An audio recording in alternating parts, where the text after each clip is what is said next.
this is just a funny screwball comedy, and it just works on so many levels.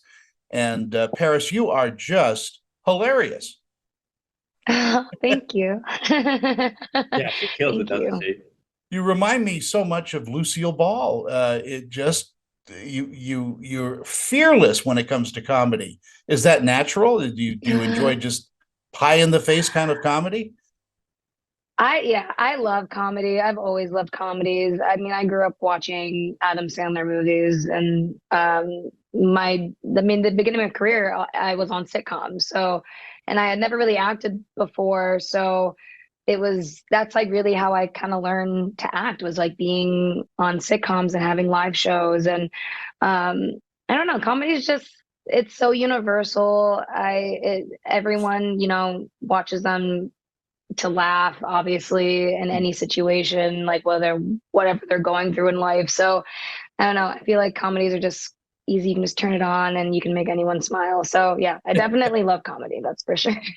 Well, I want to piggyback off of that because like what you don't get to see, like what you do get to see on camera is like how effervescent and like easy Paris is with a comedy, but what you don't get to see is that like off camera she's like working so hard, like sitting there like coming up with alt jokes and figuring out how to make things tighter and but like constantly like everyone else is resting Mm, and she's sitting there being like how can I make this even 10% more funny? Like she like her mm, brain is constantly thinking that way.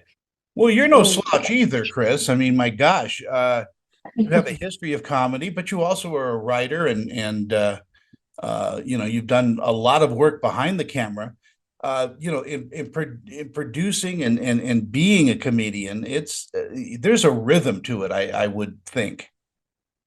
Yeah, it's all music and figuring out like what your figuring out like what your symphony is like the biggest part of comedy, I think. And then like when you find someone else like Paris, like who is like really like the music is simpatico, like it's great. It just sings. Let's just talk about Paris like she's not in the room.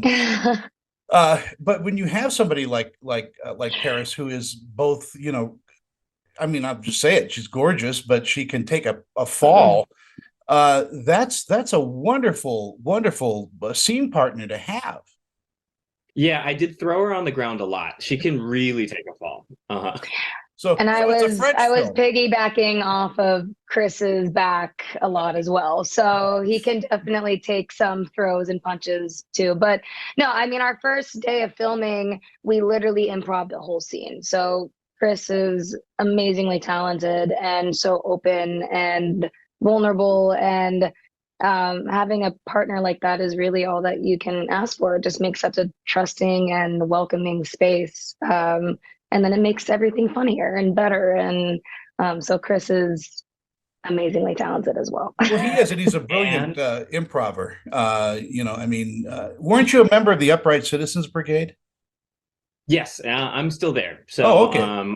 yeah, I love the place. It gave me like all of my comedy training, and I owe a lot to that place. I really love it there. But anybody that can really improv with somebody else, I mean, that brings up the game. Yeah. I think so. Yeah, I think like just like relearning to have fun and play like a child is a lot harder than it sounds, you know? Yeah. But it's just it's so fun when you can just like shut everything off and have fun. Like what's better than that? And we get to call that our job. Are you kidding me? No, exactly. Paris, tell me a little bit about your character, Darcy. Darcy. Darcy is feisty. She is high strung. She is an overachiever. So me. Uh, no, Darcy was super fun to play, and she's got a tude for a lot of the movie, but then Stella definitely mellows her out. So it was a lot of fun playing her. I will say the one thing that was the hardest about Darcy was wearing those baby blue platforms the entire movie. That was not fun, chasing cars and running away from people, that's for sure in those. But yeah, she's definitely very bright and colorful character. And Chris, what attracted you to your character? In the description, they say he has a really thick butt, and I was like, yeah, that sounds like me. That's Chris. Yeah. That's me. No, like Blaze is like just really sassy, chaotic, it like very headstrong. It felt like there was a ton of room for improv, and there was. And so it was just like it checked off all of the boxes of the things I was like, yes, I would love to spend a month doing that. Mm. And it doesn't hurt that I got to be put in pretty makeup every day. Like that's fun. Like somebody just like Mm. creaming me every morning. It's like we all we all need a good preening once in a while. I think. Paris, do you have any aspirations of becoming a director? Do you want to hop behind the camera and produce and direct?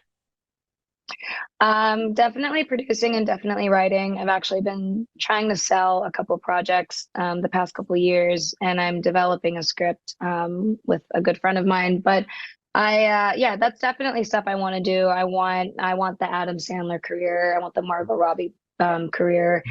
Directing, I don't know about directing. My best friend is actually trying to get me to get into it a little bit because I edited something for him and he was like, "Oh, you're actually good at that. Like, you should do this for my video and you can direct it." I was like, "Okay, sure. Like, I'll try it. Like, I'll try it once." He's a really talented musician, but yeah, directing is the one that I'm like, I don't know. So, but producing and writing, absolutely. That is I've been working on that for the past couple of years.